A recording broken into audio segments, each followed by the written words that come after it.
Good morning दोस्तों, welcome back to my YouTube channel with another new video. तो चलो आज के दिन की शुरुआत करते हैं फिर से बजरंगबली जी का नाम लेते हुए।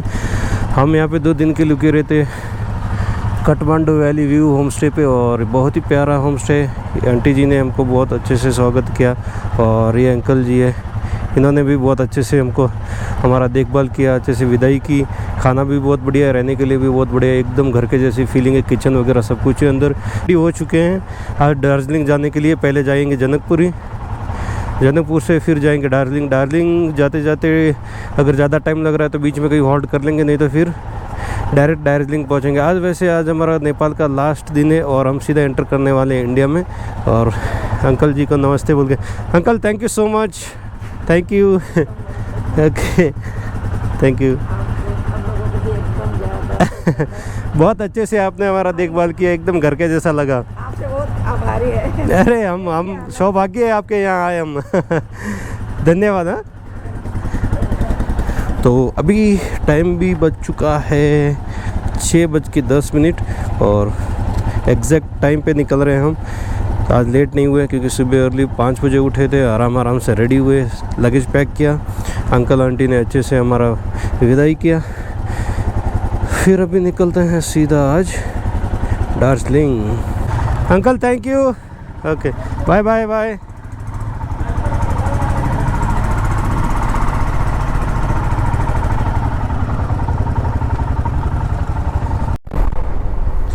कल जहाँ पे हम नागरकोट जा रहे थे पशुपतिनाथ जी के मंदिर के लिए, तो एयरपोर्ट आया था। जनकपुर जाने के लिए भी सेम ही रोड है, आपको एयरपोर्ट के पास से ही जाना पड़ेगा।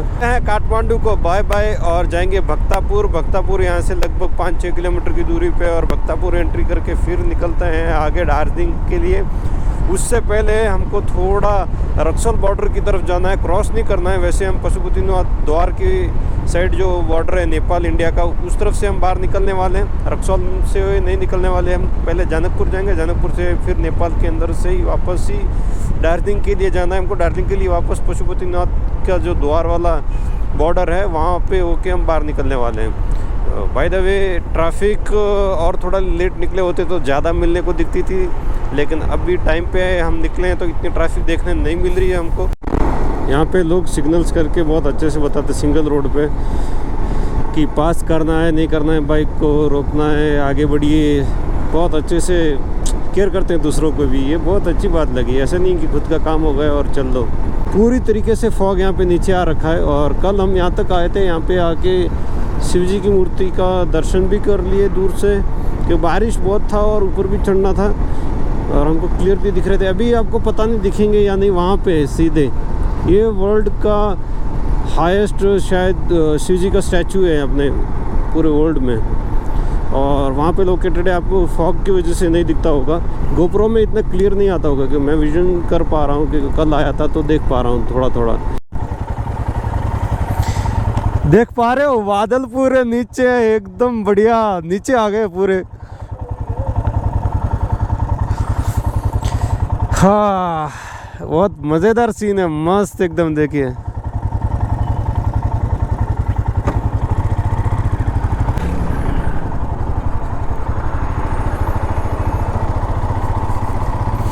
पूरा एकदम नीचे आया हुआ है, गांव वगैरह पूरे एकदम मस्त बढ़िया तरीके से दिख रहे हैं यहाँ पे इस रोड पे। वहाँ देखिए दूर दूर तक कैसे ढका हुआ है गांव।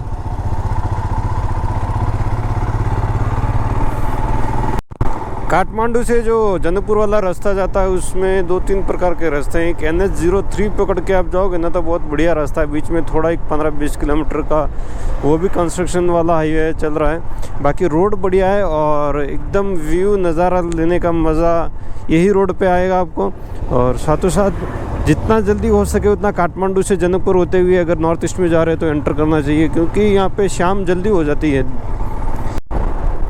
अभी का टाइम बज चुका है 8 और देख सकते हो आप फॉग किस तरीके से रोड के ऊपर आई है। ऊपर सूरज निकले हैं, फॉग,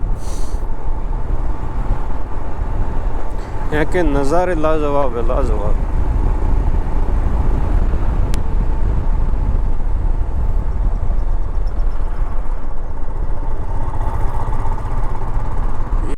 हमने सोचा तक नहीं था कि इतना ज़्यादा फॉग मिलेगा।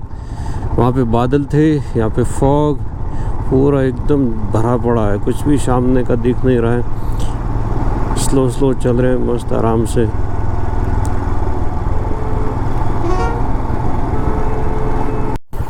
यहाँ पे भी बीच बीच में कुछ पैचेस है जो मैनेजेबल है, इतने भी ख़राब नहीं है, पर बारिश आ जाएगी तो प्रॉब्लम है। यहाँ पे जैसे पहाड़ भी पत्थर गिर जाते हैं कभी कभी लूज होके, पानी चल रहा है इस तरफ।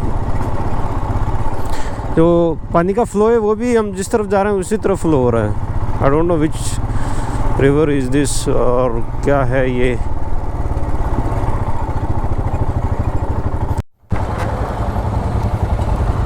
अभी एक सस्पेंशन ब्रिज है यहाँ पे, सोच रहे हैं कि बाइक चलाएं। सस्पेंशन ब्रिज पे नहीं चलाई बाइक हमने कभी।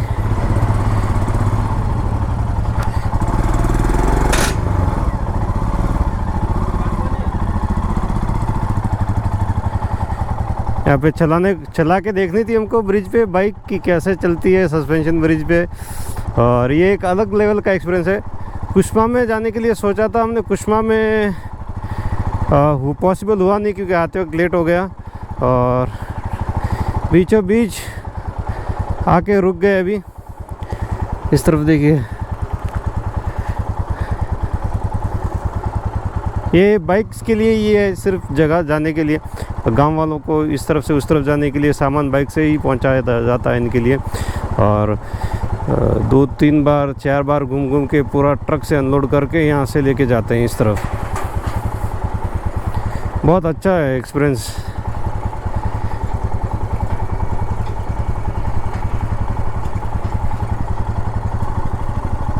हमको बस एक चला के देखना था कि कैसे है ये।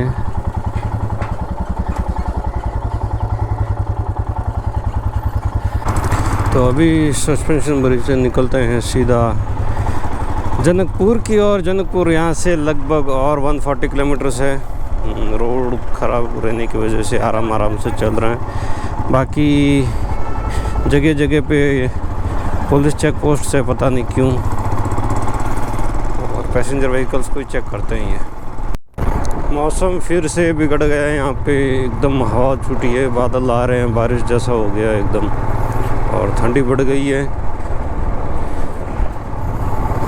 काठमांडू से जनकपुर जाते वक्त ये सेती देवी जी का मंदिर बीच में पड़ता है, जहाँ पे पूरे पहाड़ में जो स्लूप वाले इसमें मिरर्स लगाए गए। मिरर्स लगाने का कोई रीज़न रहेगा, इसका देखना पड़ेगा। बाकी बहुत सारे मिरर्स हैं यहाँ पे, बहुत सारे। सेती देवी मंदिर के बाद जो रोड है वो बिल्कुल बढ़िया है, बीच में भी बढ़िया ही था, इतना भी ख़राब नहीं है। ये वाला NH03 है यहाँ का, और नेशनल हाईवे है ये, स्टेट हाईवे जैसा भी नहीं है, नेशनल हाईवे ये, तो इतने खड्डे वड्डे नहीं है। रोड बहुत अच्छा है, बढ़िया है, कर्वी रोड है पूरा। वैसे नेपाल में कहीं पे भी आप जाओ आपको यही ऐसे ही रास्ते मिलेंगे, इससे ख़राब मिल सकते हैं क्योंकि पूरा पहाड़ों में बसा हुआ है, तो रोड बनाना भी मुश्किल है, और वहाँ पे स्ट्रेट वे बनाना भी मुश्किल है। सब मुश्किल ही है यहाँ पे, मटेरियल्स वगैरह पहुँचाना, बार बार बनाना, बारिश में लैंडस्लाइड होके फिर टूट जाते हैं, फिर बनाते हैं, ऐसे ही चलते रहता है यहाँ पर। और जो इसका नेचर है नेपाल का, वो व्यू के लिए आप इतने दूर से आते हो ना, वर्थ इट है। बिल्कुल आपको ऐसा फील नहीं होगा कि आके क्या किया यहाँ पे, ऐसा कुछ नहीं होगा। आपको बहुत अच्छा लगेगा नेपाल आके, वर्थ इट है। इतने ख़राब रोड्स में आप ऑफ रोड करके आते हो जाते हो, वो उसमें ही एक अलग मज़ा है। और गांव इतने प्यारे प्यारे हैं नेपाल में, लोग इतने प्यारे हैं, हॉस्पिटैलिटी यहाँ की बहुत अच्छी है लोगों की। कहाँ पे भी जाओ आपको हेल्प करने के लिए हमेशा हाजिर रहेंगे। अभी तक तो हमारे साथ कुछ फ्रॉड वाला काम हुआ नहीं, और होगा भी नहीं, क्योंकि बहुत सारे पहले हमारे को राइडर्स वगैरह थे, हमारे कलीग्स थे, वो भी आके गए हुए हैं, उनके साथ भी ऐसा हुई है। और बहुत सारे लोग बार बार देश से आते हैं, उनके साथ भी नहीं होता है। बहुत अच्छे से उनका सब कुछ व्यवहार बहुत बढ़िया है इनका। सिंधु के आसपास आने पे अलग ही तरह के पेड़ दिखते हैं, इनके कलर्स भी अलग है, धूप भी निकली हुई है। और यहाँ से सिंधु रह गया है 30 किलोमीटर। तो सिंधु जाके हम ब्रेकफास्ट वगैरह कर लेते हैं सुबह 6 साढ़े 6 बजे निकले थे, कंटिन्यूसली चलाई जा रहे हैं और कुछ पेट पूजा कर लेते रुक के, फिर उसके बाद बाइक को भी फिलअप करवाना है, फिलअप करवा के फिर निकलते हैं आगे। सिंधु में पेट्रोल पंप भी मिल जाएगा आपको और स्ट्रेट वे, कहीं टर्न नहीं है सिंधु के लिए, स्ट्रेट ऐसा ही हाईवे पूरा, आसपास में कहीं घूमने की ज़रूरत नहीं है अगर यदि आप जनकपुर की तरफ जाना चाहते हो तो। और ऐसे छोटे छोटे गांव बहुत सारे बीच में आएंगे, पेट्रोल का कोई दिक्कत बीच में आता है तो छोटे छोटे शॉप्स में वो रखते ही हैं ब्लैक में, थोड़ा महंगा मिलेगा पर आपका मदद हो जाएगा 1-2 लीटर में। पूरे ऐसे कर्वी रोड सी है यहाँ पे, पूरे कर्व्स, पक्का रोड बनाया हुआ है यहाँ पे जनकपुर के लिए, बहुत ही अच्छा हाईवे है, बहुत ही अच्छा। अभी सिंधु गांव में आ गए हम और पूरा पहाड़ क्रॉस करके 10 मिनट लगा। अभी फिलअप करवाते हैं, कुछ ब्रेकफास्ट वगैरह कर लेते हैं, फिर निकलते हैं आगे। और तुम्हारा दोस्त है भैया, मैं वाली थोड़ा ओके। वो क्या हो गया, नाइस ट्रिप, बॉर्डर अभी नियर आ गया, no problem no problem no problem, it's okay. You are भैया ऐसे नहीं चलेगा, एक मिनट आपका नंबर दो मुझे। नंबर नहीं चाहिए? नहीं नहीं नहीं, एंजॉय करो। अरे कोई आदमी उधर आएगा, हेल्प करो आप लोग, अगर कोई भैया नहीं भैया, ओके। बहुत happy have a good day, have a nice journey, have a nice journey. अरे यार ओके, ಥ್ಯಾಂಕ್ ಯು ಭಯ್ಯ, ಥ್ಯಾಂಕ್ ಯು ಸೋ ಮಚ್. ರೊಕ್ಕ ಕೊಟ್ಟೋದಲ್ಲ ನನಗೆ ಇಲ್ಲಿತ್ತ 2-3 ಸಲ ಕೇಳಾಕತ್ತಿದ್ನವ, ನಾನು ಅವಾಯ್ಡ್ ಮಾಡಿದ್ದೆ, ನೀವು ಬ್ಯಾಡ ಹೇಳ್ರಿ, ನಾ ಅಲ್ಲೆಲ್ಲ ಇದು ಮಾಡ್ತೀವಿ ಹೇಳ್ರಿ ಅಂತೇಳಿ. ಈಗ ಈ ಸೇವಾನು ವರ್ಕ್ ಆಯ್ತಲ್ಲ, ನಂಬರ್ ತೊಗೊಂಡು ಅಲ್ಲಿ ಹೋಗಿ ಹಾಕರ ಬರ್ತಾವನಿಗೆ. ಅವ ಹೇಳಂಗೆ ಇಲ್ಲಿ ನಂಬರ್ ನನಗೆ ಕೇಳಿದ್ನವ ಇಲ್ಲಿ 2-3 ಸಲ. नंबर ಕೇಳು ಪಾಪ, ಇತನೆ अच्छे लोग ಹಾಂ ಈಗ ನಮ್ಮ ಊರಾಗ ಸಿಗ್ತಾರ, ಇದ್ದಿದ್ದು ಕಸ್ಕೊಂಡು ಹೋಗ್ತಾರ. 50 ರೂಪಾಯಿ ಕೊಡು ಅಂದ್ರೆ ಹಾಂ ಏನು ಮಾಡ್ತೀರಿ? ತಂದು ಕೊಡಕ್ಕೆ ಬೇಕಲ್ಲ, ನಂಬರ್ ಇಸ್ಕೊತಿದ್ದಲ್ಲ, ಹ್ಯಾಂಗ ಮಾಡಮ್ಮ? ನೋಡಿ ಹೋಗಂಬರ್, ಟೈಮ್ ಆಗುತ್ತೆ ಬಂದ್ ಮಾಡ್ರಿ. अभी जस्ट यहाँ पे रुके थे तो हमने काठमांडू में ई-सेवा यूज़ किया था, तो ई-सेवा से क्या वैसे भी आज निकलना है हमको नेपाल से बाहर, तो सोचा ज़्यादा अमाउंट रख के कोई मतलब नहीं है, तो हमने कैश कम ही रखा था। पेट्रोल में थोड़ा ज़्यादा हो गया, तो अभी यहाँ पे ई-सेवा वर्क नहीं होता, तो एक भैया मिले संतोष भैया करके, उन्होंने डायरेक्टली हमारा पैसा उनको दे दिया पेट्रोल पंप का। यार ऐसे लोग बहुत कम मिलते हैं पता है, पर नेपाल में तो एक से एक लोग मिलते जा रहे हैं। हमको वो भैया जानते भी नहीं, फिर भी इतना अच्छे से उन्होंने रेस्पॉन्स दिया, और कुछ हेल्प चाहिए तो पूछिए, इतना अच्छे से। हमारा 400 रुपीज़ कम पड़ रहा था, जो कैश था वो पूरा देने के बाद पेट्रोल का 3900 रुपीज़ हो रहा था, 3500 मेरे पास कैश था, तो भैया ने ऊपर का पैसा दे दिया पूरा 400 रुपीज़, और हमसे पैसे वापस लिया भी नहीं, उन्होंने नंबर भी नहीं दिया ताकि हम ना उनको फ़ोन पे ना कर पाएँ। कितने मतलब प्यारे प्यारे लोग हैं यार नेपाल में, सच में। बिना जान पहचान के भी इतनी सारी मदद मिलती है बाहर आने के बाद, यही एक अपने आप में बहुत अच्छा फील होता है कि भाई इतने बाहर आ गए हम, इतने दूर है घर से, अपने कंट्री से, फिर भी अदर कंट्री में आते हैं, जैसे नेपाल में भी आए हैं, यहाँ पे भी बहुत अच्छे अच्छे बहुत प्यारे लोग हैं, हर किसी ने हमारी मदद की।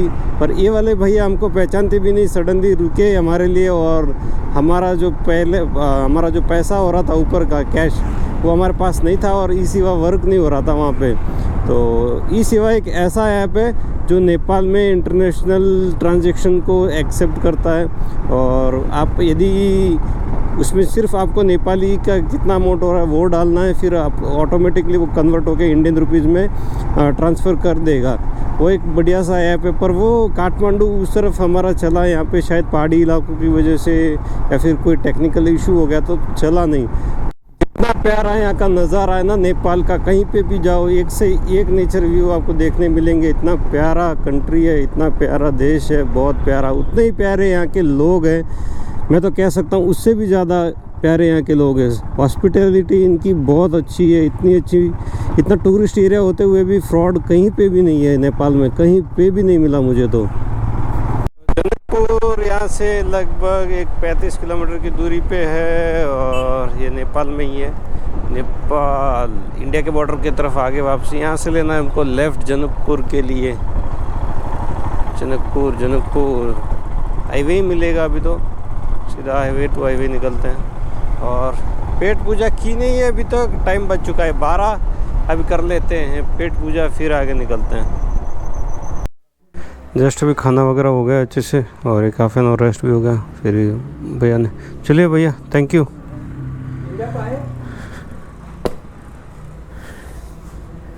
चलिए भैया thank you. Okay sir. Okay okay. Thapa hotel and guest house पे रुके थे, यहाँ पे थोड़ा खाना वगैरह खा लिया। अभी सीधा जाते हैं जनकपुर। सुबह ब्रेकफास्ट भी नहीं हुआ था तो अच्छा हुआ, अच्छा बहुत बढ़िया खाना था एकदम।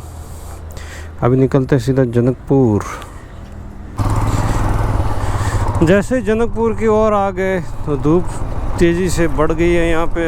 और यहाँ से जस्ट एक सिंधु गांव के पास में बहुत ज़्यादा अच्छा कोल्ड एरिया था, यहाँ पे गर्मी बढ़ गई है क्योंकि ये इंडिया बॉर्डर के करीब में ही है। इंडिया बॉर्डर ज़्यादा दूर नहीं है, यहाँ से रक्सौल बॉर्डर लगता है।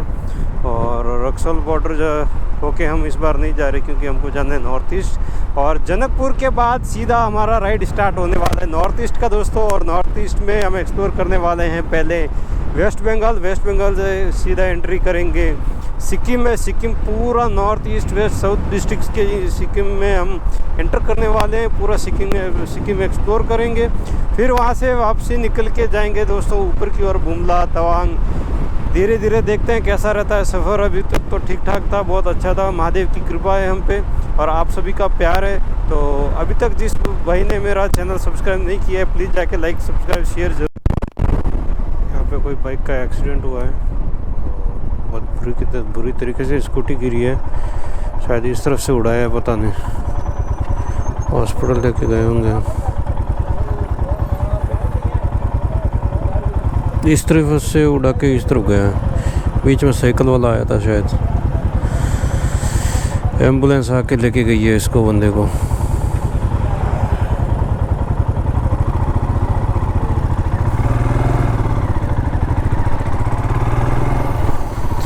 महादेव महादेव महादेव रक्षा करें इसकी।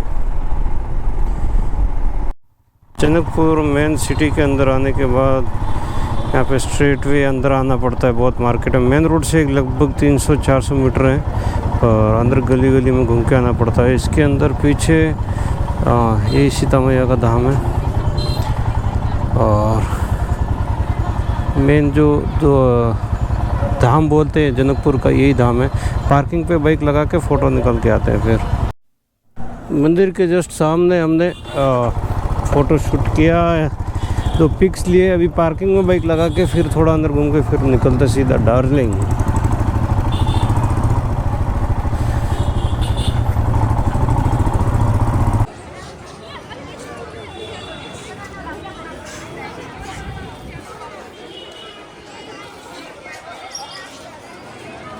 अभी का टाइम बज चुका है 2:30 और हम पहुंच चुके थे जनकपुर। जनकपुर में आके सीता मैया का महल देखा और जहाँ पे राम और सीता मैया की शादी हुई थी वो वाला मंडप पे जा रहे हैं। और वो सामने से आपको टिकट का काउंटर दिखेगा, ओनली 10 रुपीज़ लेंगे आपको। इंडियन करेंसी भी यहाँ पे चलती है, NPR भी चलती है, नेपाल रुपीज़ भी चलता है। और यहाँ पे सामने देखेंगे तो मंडप है जहाँ पे शादी हुई थी। अंदर शायद कैमरा अलाउड है या नहीं देखता हूँ, पहले वहाँ तक चलते हैं। फिर काफ़ी धूप, जैसे ही इंडिया के नियर बाय आए बहुत ज़्यादा धूप लग रहा है, धूप बहुत ज़्यादा है। और वापसी हम अभी दार्जिलिंग की तरफ जाएंगे, वहाँ पे धूप कम लगेगा। और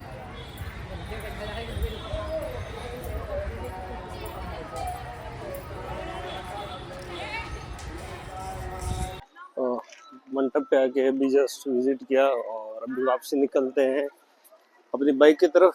बाइक के पास जाके फिर निकलते हैं दार्जिलिंग की और काफ़ी धूप है, लगभग 3 बज जाएंगे हमको सिटी जनकपुर क्रॉस करते करते। ये वाला मंडप है और यहाँ पे शादी हुई थी श्री राम जी की और सीता मैया की। और यहाँ से फिर अभी निकलते हैं उस तरफ। जस्ट आज कुछ भी भीड़ नहीं है, वैसे भीड़ यहाँ पे कम ही रहती है, इतनी ज़्यादा भीड़ नहीं है। उस तरफ महल है, महल भी पास में ही है। जनकपुर धाम में अच्छे से दर्शन वगैरह हो गए। चलिए भैया थैंक यू, भैया थैंक यू। बोलो इनका नाम दशरथ यादव। दशरथ यादव जी ने हमको अच्छा रूट बता दिया। ये भी पहले बेंगलोर में रह चुके हैं और 10 साल थे वहाँ पे, अभी यहाँ पे आए। यहीं पे इनका बिजनेस है अभी। खुश हो गए, बोले मैं भी बेंगलोर में था पहले भैया, अपना इंडिया कितना खूबसूरत है। मशक भाई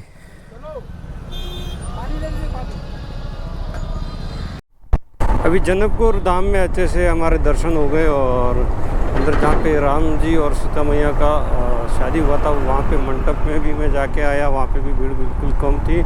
और अभी निकल रहे हैं दार्जिलिंग के लिए, जो कि हमारे नॉर्थ ईस्ट की राइड शुरू होने वाली है। नेपाल की इंटरनेशनल राइड हमारी यहाँ पे, ये वाला लास्ट स्टॉप था हमारा, यहाँ पे पूरी हो जाती है, समाप्त होती है और नई वाली जो शुरू होती है अपने इंडिया में, वो नॉर्थ ईस्ट की राइड जो होगी वो स्टार्ट होने वाली है। अभी वो कल से शुरू होगी, क्योंकि आज शाम तक दार्जिलिंग पहुंचेंगे लेट नाइट, और या तो सिलीगुड़ी में रुकेंगे या फिर दार्जिलिंग रुकेंगे, क्योंकि सिलीगुड़ी से दार्जिलिंग की दूरी लगभग 60 किलोमीटर्स की है।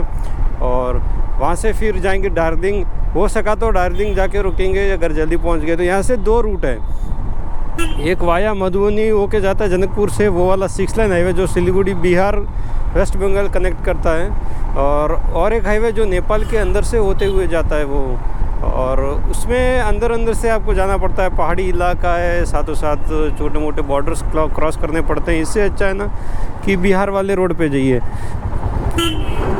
में आज की डेट में सब कुछ बदल गया है। पहले यहाँ अब से एक 10-15 साल पहले बहुत ही ज़्यादा डिफ़िकल्ट था वहाँ से ट्रैवल करना, क्योंकि थोड़ा पहले गुंडा राज जैसा था, और अभी बहुत अच्छे से सुधर गया है।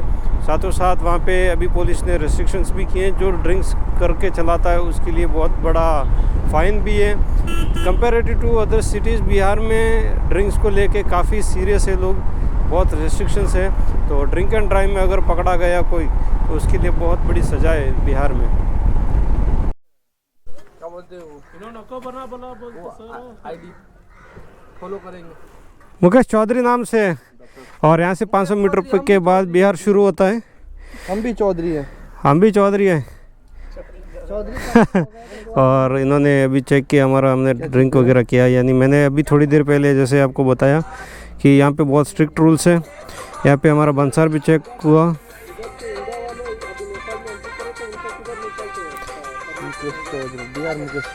ये फर्स्ट वाला फॉलो करेंगे आप। अभी नया शुरू किया, 2 मंथ्स हुआ है। सब लोग कर दीजिए, आप सबका डालता हूँ। हम लोग का भी वीडियो डालिए, अभी चालू ही है, पर सब्सक्राइब कर लेना। इनके पास है, इनकी आईडी सर इनके फ़ोन में खोला है। तो चलिए, थैंक यू सर। अभी नेपाल से सीधा एंट्री करेंगे हम बिहार में, और सिलीगुड़ी का रास्ता यहाँ से लगभग 7 घंटे का दिखा रहा है। ठीक है, थैंक यू।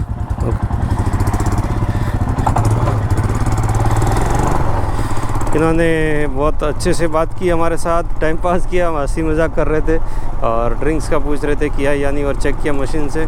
जैसे मैंने बताया, ये बहुत ही अच्छा कदम इन्होंने उठाया है कि यहाँ पे क्यों ना लोग बहुत ज़्यादा ड्रिंक करते थे, और ड्रिंक की वजह से मानसिक संतुलन बिगड़ जाती है, तामसिक गुण बढ़ जाता है भैया। तो हम बंसर गांव होके बाहर निकल रहे हैं और हम वापस अपने इंडिया में एंटर कर रहे हैं दोस्तों। छोटा सा ब्रिज है, ब्रिज क्रॉस करके बंसर, जैसे बंसर का चेक पोस्ट है नेपाल वाला, वहाँ से अभी सीधा हम इंडिया में एंटर करेंगे। ये इंडिया का, इंडियन कस्टम्स के अंदर आता है, ये इंडियन बॉर्डर है अपना। और वेलकम टू इंडिया। अभी हम फाइनली इंडिया में एंटर कर रहे हैं। 7 दिन की जर्नी हुई हमारी नेपाल के अंदर, फाइनली नेपाल बहुत अच्छा लगा।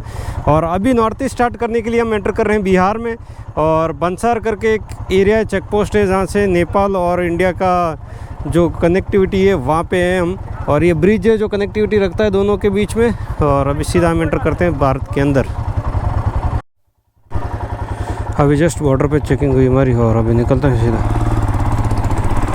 अभी हम एंटर कर चुके हैं बिहार में, और बंसार जो नेपाल में पड़ता है, और इस बॉर्डर पे होके हम बाहर आ गए। अभी हम एंटर कर चुके हैं इंडिया में, और अभी अपनी सिम डालनी पड़ेगी, इंडियन सिम वापस, क्योंकि नेपाल का नेटवर्क पकड़ेगा नहीं यहाँ पे। थोड़ी देर के बाद हाईवे पे जैसे लगते हैं, यहाँ से 40-45 किलोमीटर के बाद इंडियन सिम हम स्टार्ट कर लेंगे, क्योंकि अभी उनको वो पिन लाना भूल गए हम, जो सिम निकालने की रहती है वो पिन अंदर ही रह गई अभी बैग में। तो पहले अच्छे वाले रोड पे जाते, फिर सब कुछ कर लेते, फिर निकलते हैं। मार्केट पे आ गए हैं अभी, बॉर्डर से जस्ट 1-2 किलोमीटर के बाद। यहाँ पे अपनी इंडियन सिम डाल देते हैं क्योंकि नेपाली सिम काम करेगी नहीं अभी, तो इंडियन की सिम डाल देते हैं। और मैंने सेफली यहाँ पे रखा हुआ था अपनी सिम को, सिम डाल के फिर निकलते हैं आगे।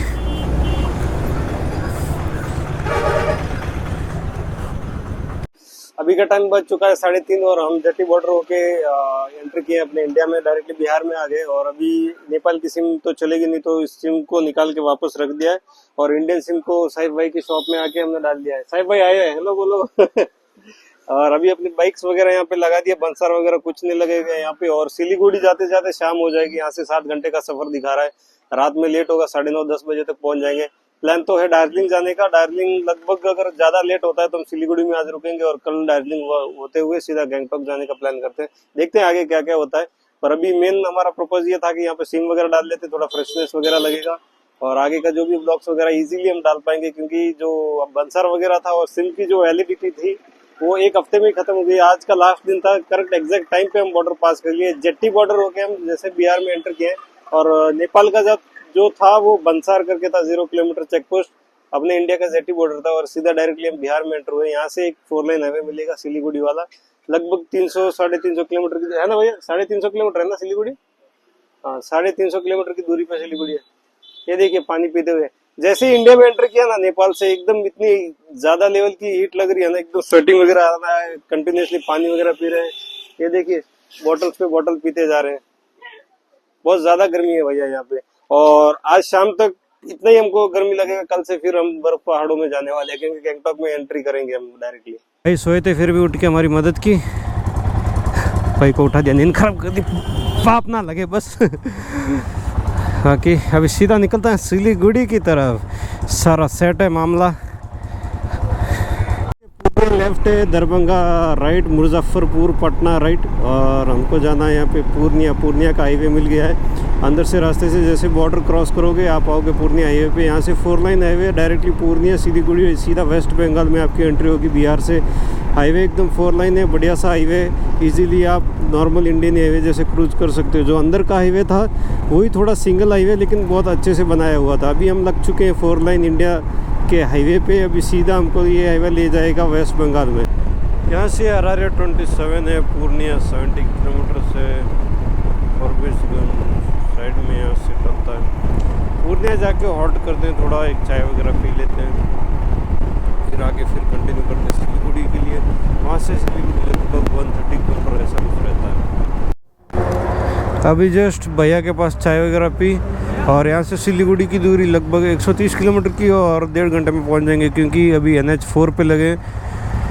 एक्सप्रेस हाईवे जैसा ही है, ये भी आराम से चलना है। आज सिलीगुड़ी में रुकते हैं, ज़्यादा देर बाइक चलानी है नहीं। अभी का टाइम बच चुका है 7, 8, साढ़े 8 बजे तो पहुँच जाएंगे इजीली आराम से। सिलीगुड़ी के रास्ते में आपको बहुत ज़्यादा ट्रैफिक मिलेगी। सिलीगुड़ी से लगभग 30 किलोमीटर पहले पूरे ट्रक्स की लाइन लगी होगी, रोड भी ख़राब है बॉर्डर टू बॉर्डर।